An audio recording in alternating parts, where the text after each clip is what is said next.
Good morning, ladies and gentlemen. We got it.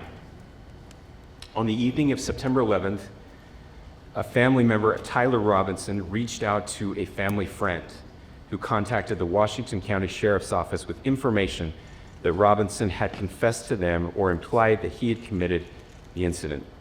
This information was relayed to the Utah County Sheriff's Office and scene investigators at Utah Valley University. This information was also conveyed to the FBI. Investigators reviewed additional video footage from UVU surveillance and identified Robinson arriving on UVU campus in a gray Dodge Challenger at approximately 8:29 a.m. on September 10th, in which he is observed on video in a plain maroon t-shirt, light-colored shorts, a black hat with a white logo, and light-colored shoes. When encountered in person by investigators in Washington County on September 12th, in the early morning hours, Robinson was observed in consistent clothing with those surveillance images. Investigators interviewed a family member of Robinson who stated that Robinson had become more political in recent years. The family member referenced a recent incident in which Robinson came to dinner prior to September 10th, and in that conversation with another family member, Robinson mentioned Charlie Kirk was coming to UVU. They talked about why they didn't like him and the viewpoints that he had. The family member also stated Kirk was full of hate and spreading hate. The family member also confirmed Robinson had a gray Dodge Challenger. Investigators identified an individual as the roommate of Robinson. Investigators interviewed that roommate, who stated that his roommate, referring to Robinson, made a joke on Discord. Investigators asked if he would show them the messages on Discord. He opened it and showed several messages to investigators and allowed investigators to take photos of the screen as each message was shown by Robinson's roommate. These photos consisted of various messages, including content of messages between the phone contact named Tyler with an emoji icon and Robinson's roommate's device. The content of these messages included messages affiliated with the contact Tyler, stating a need to retrieve a rifle from a drop point, leaving the rifle in a bush, messages related to visually watching the area where a rifle was left, and a message referring to having left the rifle wrapped in a towel. The messages also refer to engraving bullets and a mention of a scope and the rifle being unique. Messages from the contact Tyler also mentioned that he had changed outfits. I know there's been speculation as well as to the writing on those casings, those bullet casings, and I believe we have that as well. And I'll share that with you now. So the area north of Campus Drive Road where the suspect crossed over, you saw some of that in the video that we released last night, consists of a grassy area with trees on the edge of the UVU campus. Investigators discovered a bolt-action rifle wrapped in a dark-colored towel. The rifle was determined to be a Mauser Model 98 30-06 caliber bolt-action rifle. The rifle had a scope mounted on top of it. Investigators noted inscriptions that had been engraved on casings found with the rifle. Inscriptions on a fired casing read, "Notices, bulges, capital OWO, what's this?" question mark. Inscriptions on the 3 unfired casings read, "Hey fascist, exclamation point, catch, exclamation point." Up arrow symbol, right arrow, and symbol, and 3 down arrow symbols. A second unfired casing read, "Oh Bella Chow, Bella Chow, Bella Chow, Chow Chow," and a third unfired casing read, "If you read this, you are gay, LMAO." We are indebted to law enforcement across the state who has worked seamlessly together, local law enforcement, state law enforcement, and our federal partners with the Federal Bureau of Investigation. We're grateful for everyone who worked together in such a short amount of time to find this person and to bring justice. I want to thank the public who has been so engaged, reviewing videos, helping us with sending in tips, and helping us get to this point. I want to thank the family members of Tyler Robinson who did the right thing in this case and were able to bring him into to law enforcement as well. I especially want to thank the family of Charlie Kirk, Erica, of Charlie's parents, his children. I want us to be thinking of them as we bring justice in this case. They will be involved in that justice. We will be working very closely with them as we move through this process as well. This is a very sad day for our country, a terrible day for the state of Utah, but I'm grateful that at this moment we have an opportunity to bring closure to this very dark chapter in our nation's history. With that, I'll now turn the microphone over to the director of the FBI.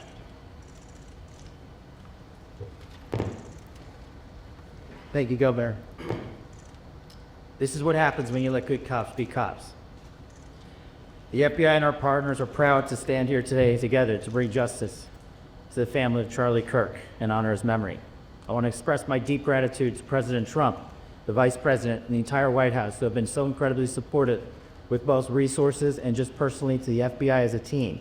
They had our backs the entire way, and I just want to express my gratitude for giving us the resources we need to operate in this space to bring this sort of justice at this sort of speed. In 33 hours, we have made historic progress for Charlie. Governor Cox, our partnership has been absolutely incredible these last few days. Our partnership will endure. Your state and local partners, your sheriffs, your DPS community has been unbelievably impressive in the hardest of times. And a case like this cannot be solved, cannot be brought without partnering with your state and local authorities. The FBI has a certain role to play. We will play that role, and we will lead out for the federal government. The Governor Cox is so grateful for your state partnership that led out on this investigation. A little bit of the timeline. Charlie was shot at 12:23 p.m. on Wednesday. The first FBI agents arrived on scene in 16 minutes with chiefs of police at 12:39 and secured the scene. The FBI immediately launched fixed-wing assets. We utilized these assets to transport personnel, specialty technicians, hostage rescue teams. We also utilized these assets to go back and forth from the East Coast and here in Utah to transport forensic evidence and other evidence that will be analyzed and is being analyzed at our FBI laboratories in Quantico and other laboratories, including the ATF. At my direction, the FBI released the first set of FBI photos of the suspect at 10 a.m. local time on 9/11. Then, shortly thereafter, the FBI reward of $100,000 was released at 10:45 a.m. local. Myself and Deputy Director Bongino arrived on the scene at approximately 5:30 p.m. on 9/11. The governor led a press conference last night at approximately 8 p.m., where in my direction, the FBI released a never-before-seen video of the suspect.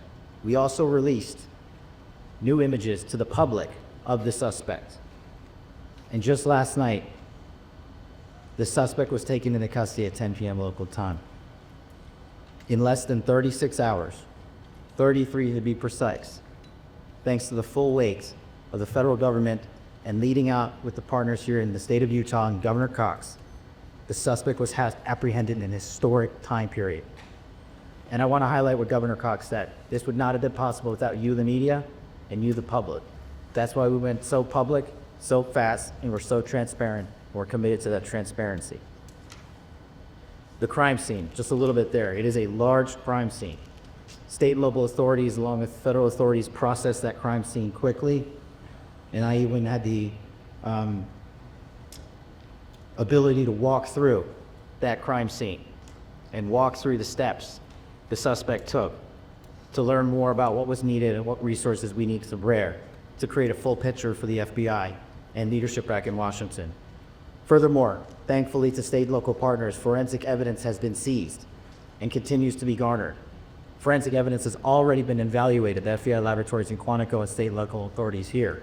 We will continue to process evidence as we see it, as we collect it. We will continue to deliver to Governor Cox and his team. Last night, we had a total of approximately 7,000 leads. As of this morning, thanks to your great work, we have over 11,000 leads that were called in to the FBI. And we are running out every single lead that we can. Every one of those leads will be run out. The arrest is a testament to dedication of good law enforcement being great, and partnerships in law enforcement, which I've tried to highlight as my tenure into the director of the FBI.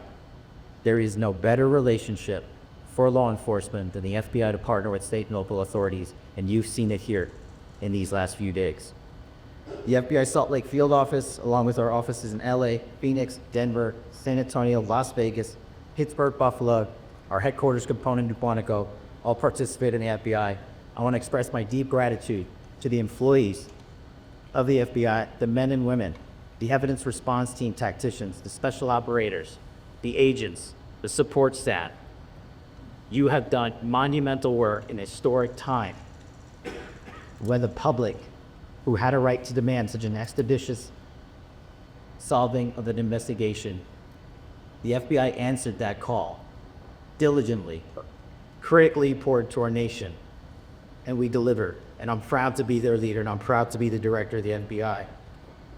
This is a very much an ongoing investigation, as the governor said, and we will continue to work with state and local authorities to develop the investigation, to provide them the evidence they need for their ongoing prosecutions, and we will be here to answer every call they absolutely have, as long as it takes, for as long as we need to find and apprehend whatever suspects were involved in this crime.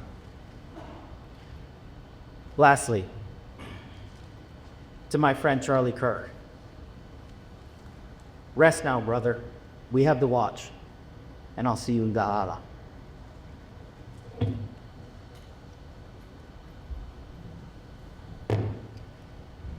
Thank you. Good morning. I would just like to take a few minutes as the sheriff to express my gratitude for everybody who has played a part in this investigation. As you know, it's been a vast, a complicated, and very, very fast-paced investigation. You're looking at people standing up here who are running on, if they got an hour's sleep in the last couple of days, they're probably lucky. It has been very taxing. It has been so impressive of speaking on behalf of the local law enforcement to see the cooperation that we've seen in this type of case. Across the state, sheriffs, chiefs, our state partners have stepped up and to come to the call on anything that we needed. Our county chiefs have been phenomenal. Our Utah County Attorney, Jeff Gray, who's standing up here with us, has been phenomenal in leading us through this investigation. I would like to thank the federal government for their resources, their assets. Our local team here, our FBI team, has been extraordinary in helping us work through this and bring this person to justice. Most of all, I would like to thank the public, and specifically, I would like to thank the public who turned to prayers and who turned to positiveness for us. I would like to thank them on behalf of the law enforcement community because we needed those prayers. That's what we needed to get through this. We needed your support, and you gave it to us. We needed your patience, and you gave it to us. And I would like to thank you for the Turk family because that's what they needed, is your support and your prayers, and that will get us through all of this. So thank you everybody that have stepped up. We've had such a phenomenal response to this. Thank you.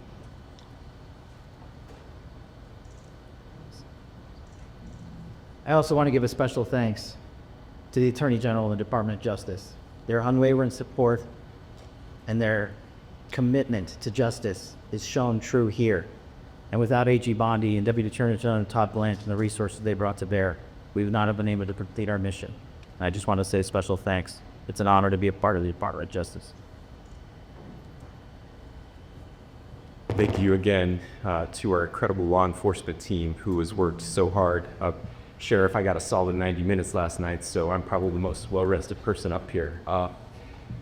Ladies and gentlemen, I get the microphone, so I hope you'll permit me a moment just to share a few more thoughts about where we are and how we got here, and maybe a little bit of where we go from here. I don't want to get too preachy, but I think it's important that we, with eyes wide open, understand what's happening in our country today. I've heard people say, well, why are we so invested in this? There's violence happening all across our country, and violence is tragic everywhere, and every life taken is a child of God who deserves our love and respect and dignity. This is certainly about the tragic death, political assassination of Charlie Kirk. But it is also much bigger than an attack on an individual. It is an attack on all of us. It is an attack on the American experiment. It is an attack on our ideals. This cuts to the very foundation of who we are, of who we have been, and who we could be in better times.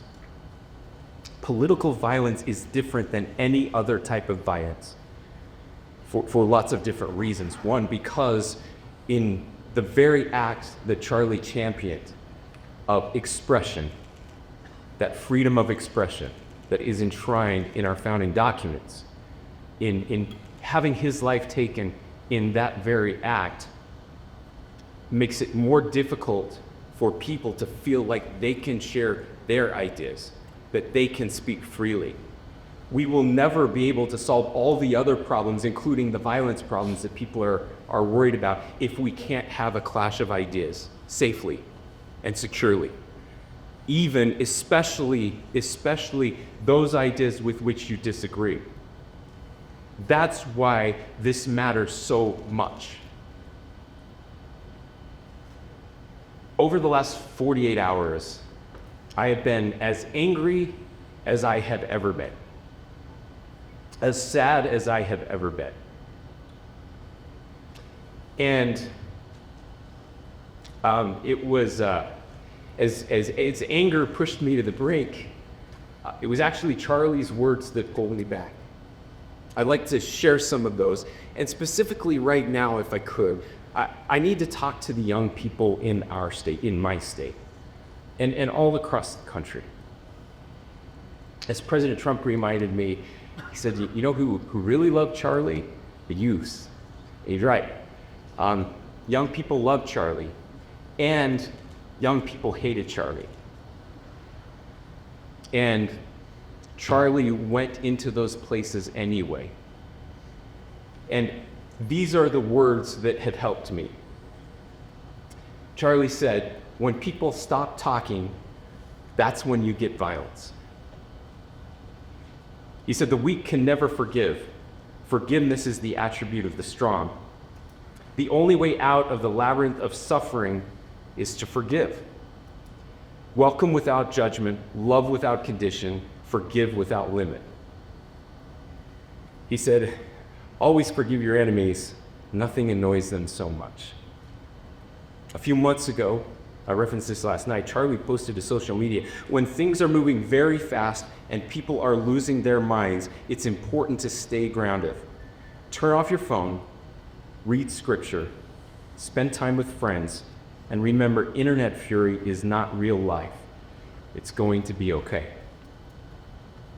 He again said, when you stop having a human connection with someone you disagree with, it becomes a lot easier to commit violence.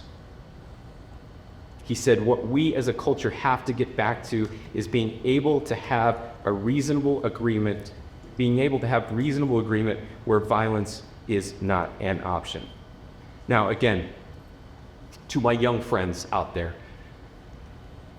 you are inheriting a country where politics feels like rage. It feels like rage is the only option. But through those words, we have a reminder that we can choose a different path. Your generation has an opportunity to build a culture that is very different than what we are suffering through right now. not by pretending differences don't matter, but by embracing our differences and having those hard conversations. I think we need more moral clarity right now. I hear all the time that words are violence. Words are not violence. Violence is violence. And there is one person responsible for what happened here. And that person is now in custody and will be charged soon and will be held accountable. And yet, all of us have an opportunity right now to do something different. I want to thank my fellow Utahns. This bad stuff happens. And for 33 hours, I was praying that if this had to happen here, that it wouldn't be one of us. That somebody drove from another state, somebody came from another country. Sadly, that prayer was not answered the way I hoped for, just because I thought it would make it easier on us if we could just say, hey, we don't do that here. And indeed, Utah is a special place. We lead the nation in charitable giving, we lead the nation in service every year. But it did happen here. And it was one of us. But I want you to look at how Utahns reacted the last 2 nights. There was no rioting, there was no looting, there were no cars set on fire, there was no violence. There were vigils and prayers and people coming together to share the humanity. And that, ladies and gentlemen, I believe is the answer to this. We can return violence with violence. We can return hate with hate. And that's the problem with political violence, is it metastasizes. Because we can always point the finger at the other side.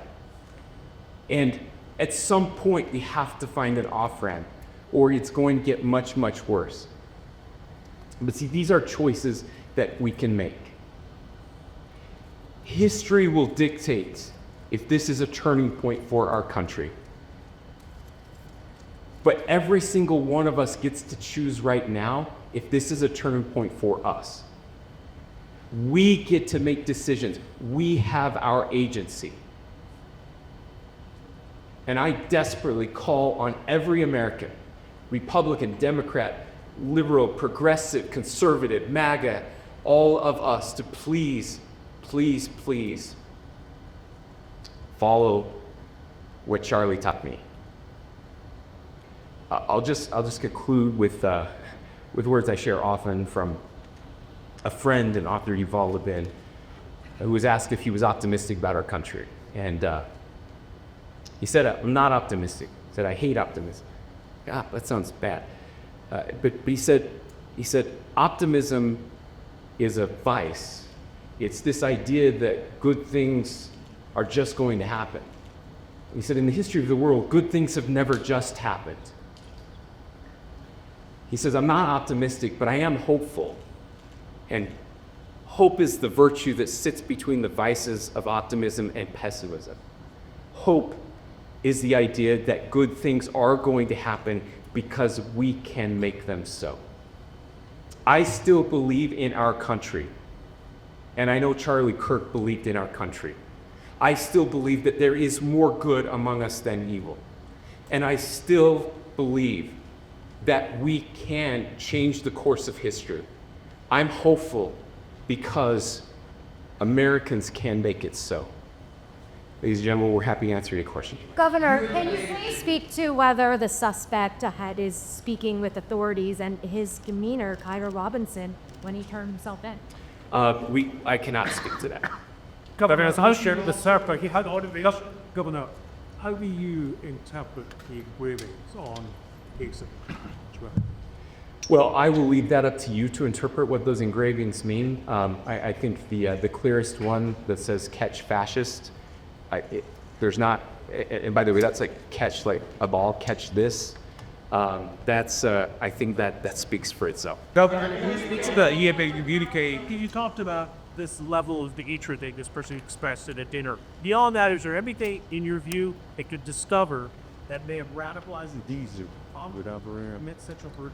There's nothing more that we can share at this time. Governor indicated that he had been communicating with a friend on Discord about the plan. Do you anticipate any more arrests? We do not at this time have any information that would lead to any additional arrests. Do you believe he acted alone? Yes. But the investigation is on about it.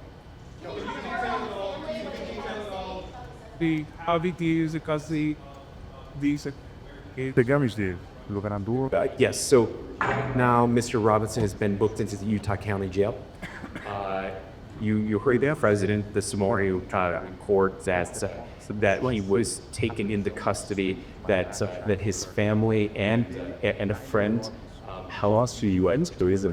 in foot to the custody of law enforcement for Washington County. Those of you that don't know where Washington County is, it is the southernmost, southwesternmost part of the state of Utah. It's about a 3.5 to 4 hour drive from here, where we are right now, and that's where he lived and where he a prisão suspeito de matar Charlie Kirk. and he had share war the authority. Is he talking to the authorities?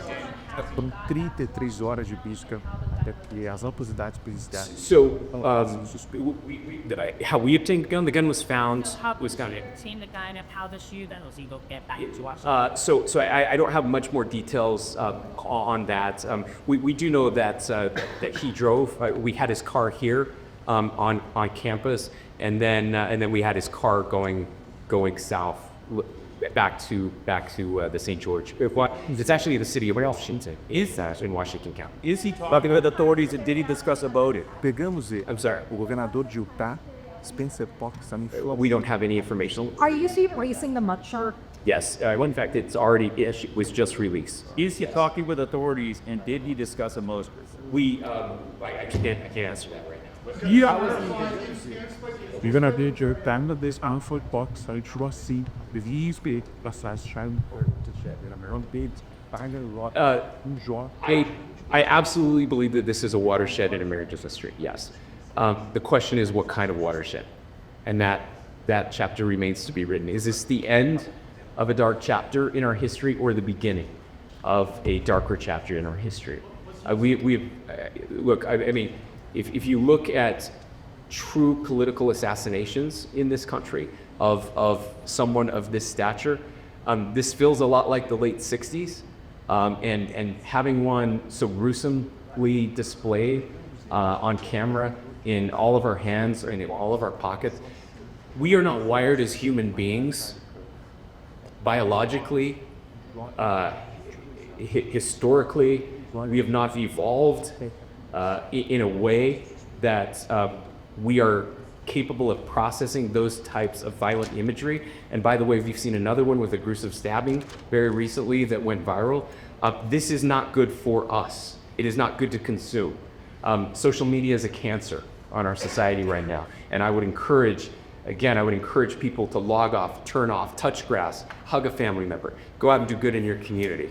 That is happening, and it's happening organically right now. I had a friend in a small city in Utah who said, we're getting together, the Republicans and Democrats in my little town are getting together to have a discussion last night, just to find a way to find their better angels. So yes, this could be, I mean, again, you have to go back to JFK to have seen a video live of something like this happening.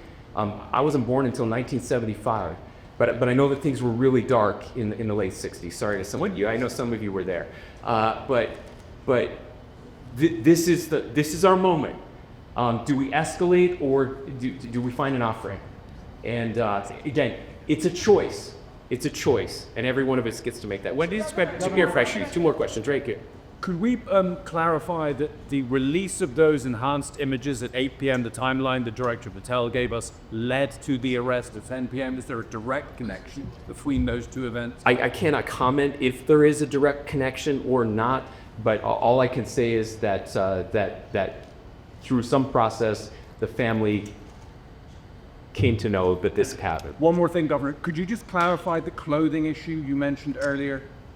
Was he changing outfits? Correct. Just clarify this? Yes, yes. So when he's first spotted on campus, he has different clothing on, and then he changes clothing on the roof, and then changed back into that clothing at some point, so that when he was apprehended, when he was arrested, the clothing matched the clothing he had on before the shooting here of movement.